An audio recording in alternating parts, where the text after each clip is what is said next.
காதுல அழுக்கெடுக்கிறதுங்கிறது இப்ப ஒரு பெரிய ப்ராசஸ் ஆக்சுவலா.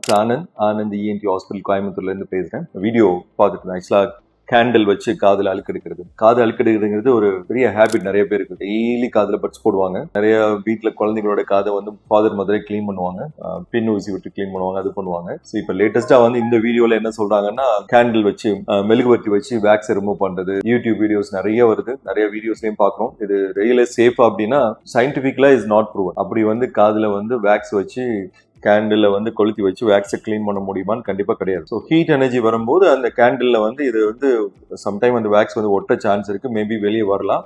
பட் சயின்டிபிக்கா அந்த வேக்ஸை நம்ம மேல இது பண்ணி உள்ள இருக்கிற இதை வேக்ஸை கிளீன் பண்றதுங்கிறது it's not proven one, not very safe also. அதனால அது யூஸ் பண்றதுங்கிறது நாங்க டாக்டர்ஸா நாங்க யாரும் அட்வைஸ் பண்றது இல்லை. ஹீட் எனர்ஜி இது பண்ணும்போது உள்ள இருக்கிற ஏரை அது யூஸ் பண்றதுனால மேபி அந்த நெகட்டிவ் ப்ரெஷர்ல வேக்ஸ் மேல வர்றதுக்கு சான்ஸ் இருக்கே தவிர மற்றபடி it's not a proven one. ஆனா அது யாரும் பெருசா ட்ரை பண்ண வேணாம். அதே மாதிரி வீட்லயும் நீங்களா காதை ரொம்ப ஹார்டா இருக்கும் போது பின்ன வச்சு கிளீன் பண்றது, அதை ஊத்தி இது பண்றது எல்லாம் அவாய்ட் பண்ணுங்க. பெட்டர் சேஃபா ஒன்ஸ் இன் 3 months டாக்டர்கிட்ட போய் காதை கிளீன் பண்ணிக்கிறதா ரொம்ப very safe. Thank you so much. Anand hospital இருந்து கோயம்புத்தூர்.